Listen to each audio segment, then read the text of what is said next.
जिंदगी में हर किसी को कभी न कभी मुश्किलों का सामना करना पड़ता है। ये मुश्किलें हमारे जीवन का हिस्सा है और इन्हें पार करना हमारी जिम्मेदारी है।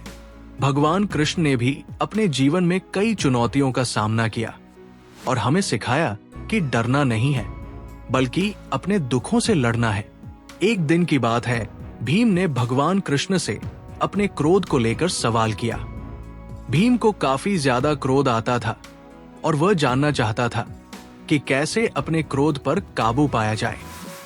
कृष्ण ने भीम को समझाया कि इंसान का सबसे बड़ा दुश्मन उसका अपना क्रोध है और इसे काबू में करने के लिए हमें अपने मन को नियंत्रित करना होगा।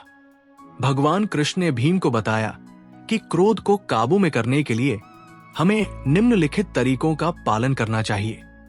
पहला, अपने क्रोध को समझना। हमें यह समझना होगा कि हमें किन बातों से क्रोध आता है और हम कैसे प्रतिक्रिया करते हैं। दूसरा, सांसों पर नियंत्रण। हमें अपनी सांसों पर नियंत्रण करना होगा जिससे हम अपने क्रोध को शांत कर सकें। योग और प्राणायाम इसके लिए अच्छे तरीके हैं। तीसरा, माफ करना। हमें लोगों को माफ करना सीखना चाहिए क्योंकि क्रोध कभी रिश्ते नहीं बनाता बल्कि तोड़ता है। चौथा, सजग रहना। हमें हर वक्त सजग रहना होगा और अपने भावों पर नजर रखनी होगी।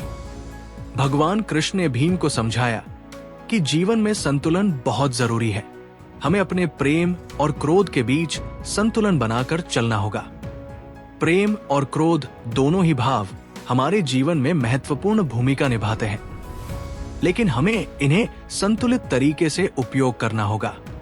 इसका निष्कर्ष यही निकलता है कि जीवन में दुखों का सामना करना पड़ता है, लेकिन हमें डरना नहीं है। भगवान कृष्ण ने हमें सिखाया कि दुखों से लड़ने के लिए हमें अपने मन को नियंत्रित करना होगा और आत्मविश्वास को मजबूत बनाना होगा। आइए हम अपने दुखों से लड़ने के लिए तैयार हों और अपने लक्ष्यों को प्राप्त करने के लिए कड़ी मेहनत करें। अब जब हमने भगवान श्री कृष्ण की वाणी से प्रेरणा ली है, तो आइए हम अपने जीवन में सकारात्मक परिवर्तन लाने के लिए काम करें। हमें अपने दुखों का सामना करना चाहिए और अपने लक्ष्यों को प्राप्त करने के लिए कड़ी मेहनत करनी चाहिए। आइए हम अपने जीवन को सकारात्मकता से भर दें और अपने सपनों को पूरा करें। भगवान कृष्ण की वाणी हमें सिखाती है कि जीवन में दुखों का सामना करना पड़ता है, लेकिन हमें डरना नहीं है। आइए हम अपने दुखों से लड़ने के लिए तैयार हों और अपने लक्ष्यों को प्राप्त करने के लिए कड़ी मेहनत करें। सकारात्मकता और आत्मविश्वास के साथ हम अपने सपनों को पूरा कर सकते हैं और अपने जीवन को सफल बना सकते हैं।